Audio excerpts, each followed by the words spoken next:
Eu sei que tem um grupo grande lá em Fortaleza. Inclusive, sugestão que façam esse evento lá em Fortaleza. Tem sol, tem praia, tem caranguejo, tem... Aí sim, tem que ficar uma semana por lá. Pode ser 7 dias.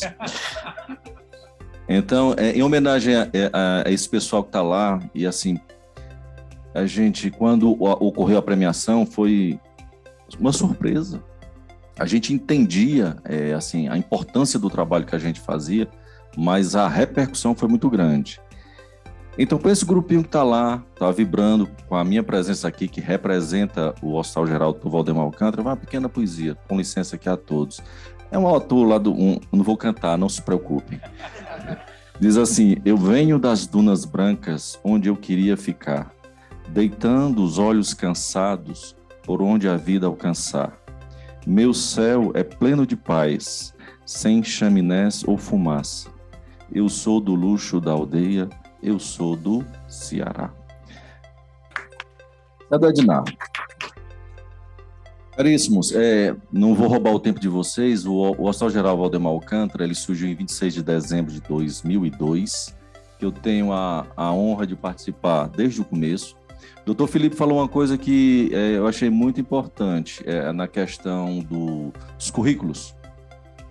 Lembrando que anos atrás eu era intensivista do Valdemar Alcântara, o Dr. Flávio Delefeu era o plantonista da Clínica Médica, num dia muito bom, sexta-feira à noite, lembra, Flávio? Então, não passava pela nossa cabeça, o cardiologista, intensivista, pneumologista, intensivista, galgar a gestão. Nós não pensávamos na direção. E acredito que deve ser a história de praticamente todos os profissionais de saúde. Então, a coisa pode ser feita com menor sofrimento. Então, eu acho que é extremamente relevante essa questão de trabalhar as grades curriculares. A enfermagem ainda tem alguma coisa, a medicina praticamente é zero, né, doutores? Então, aqui estamos. Então, o hospital foi inaugurado em 26 de dezembro de 2002.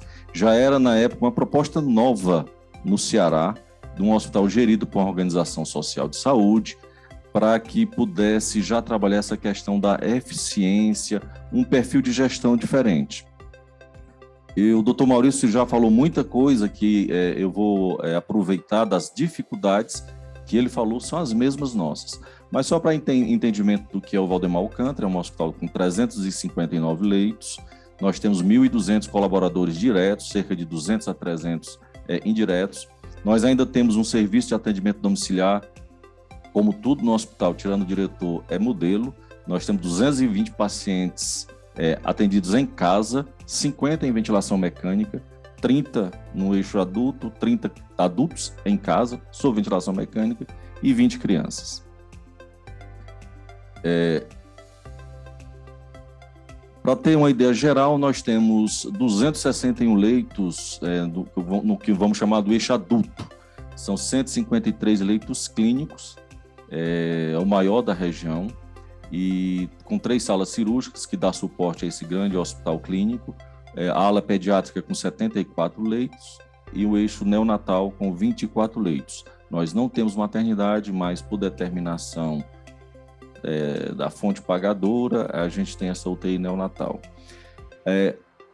Eu sei que todos sabem que lá no Ceará nós não temos inverno, né? Nós temos verão e verão, mas nós temos uma quadra chuvosa.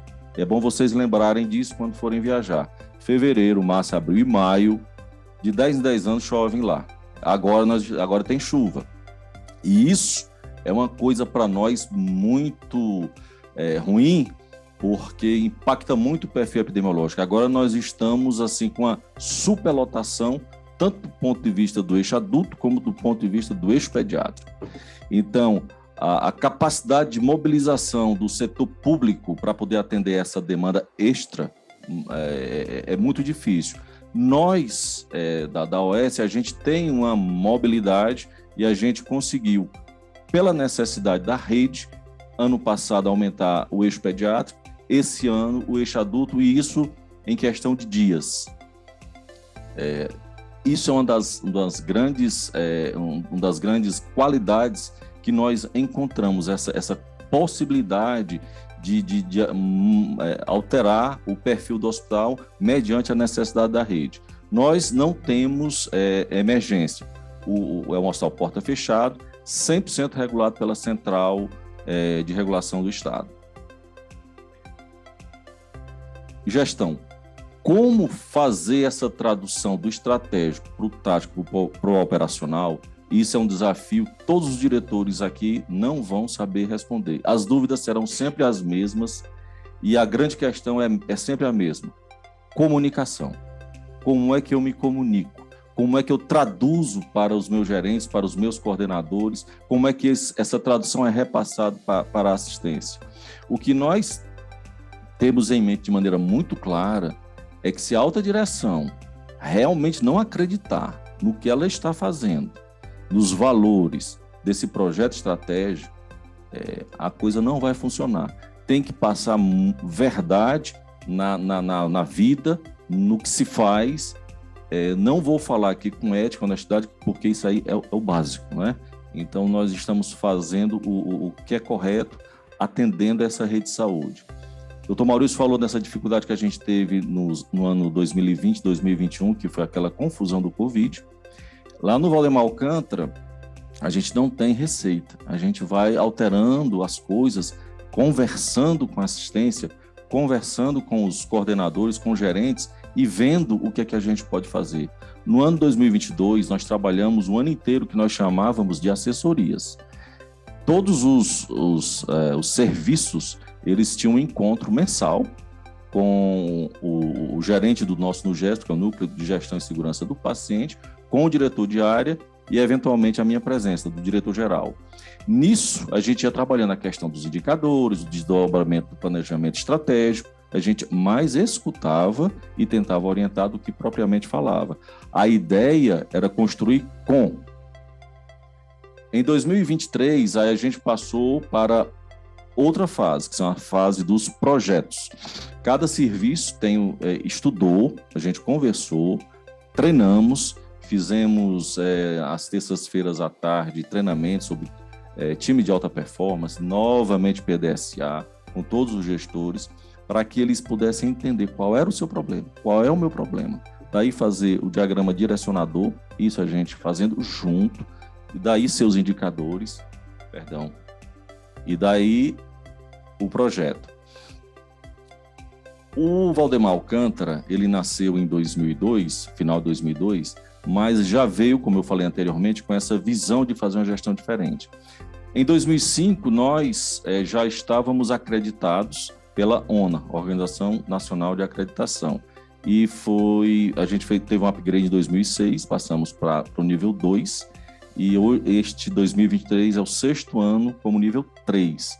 Isso para dizer que todas esses questionamentos, essas dificuldades, como fazer, a gente faz sempre muito alinhado com a questão da avaliação, no sentido de que a gente tem quando tem a visita da acreditação, a gente tem a motivação, a gente tem como questionar, a gente tem como ter o benchmark, como outras respostas são feitas dentro do sistema de saúde. Então, a gente vem conseguindo um diálogo muito profundo e o fruto disso depois é o nosso pensamento, o nosso desdobramento nessas atividades.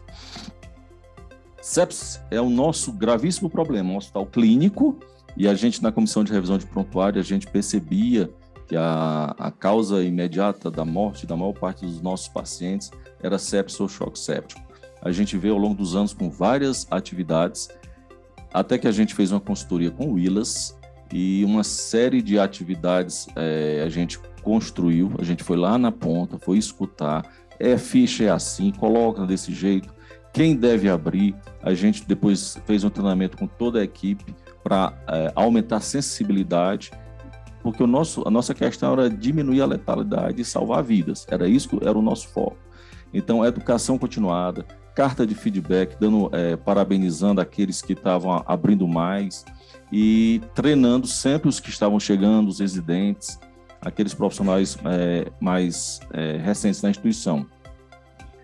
Através de reuniões mensais, com alinhamento com a gerência e as coordenações, e a gente observa, ao longo do tempo, uma curva de melhora. A gente tinha 36 aberturas de protocolo CEPS por mês em 2021, que passou para 72 meses em 2022. Agora a gente já está com 111. Eu preciso dizer também que a gente teve um agravamento no nosso perfil de admissão por necessidade da rede. Nós estamos admitindo um número 4 vezes maior de pacientes dialíticos do que nós admitimos 2 anos atrás. Nós estamos recebendo um perfil oncológico maior, que a gente não tem oncologia, mas assim, houve um represamento na Covid do tratamento desses pacientes e a gente vem observando tanto um número maior com complicações clínicas devido ao atraso nesse tratamento.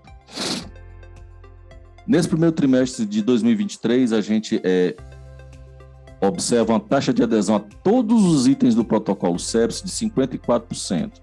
Com o benchmark que o ILAS faz com todos os hospitais públicos do Brasil, a gente está acima da média disso.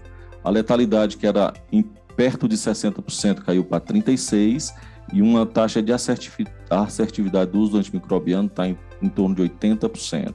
Esses são os dados reais. E a gente continua com o desafio. Como é que a gente faz para diminuir o tempo da disfunção orgânica? Como é que a gente consegue usar o vasopressor precoce? Ainda tem aquela questão, precisa do acesso central, às vezes o clínico não se sente qualificado ou habilitado para funcionar, precisa do cirurgião, o cirurgião tem um prazo, faz na via periférica, que são aquelas coisas do mundo real que estão acontecendo e que a gente vai trabalhando. Subnotificações, como é que a gente pode saber? Aí entra o papel da comissão de revisão de óbitos, que a gente lá fica vendo se passou alguma coisa e aí o que é que a gente vai fazer.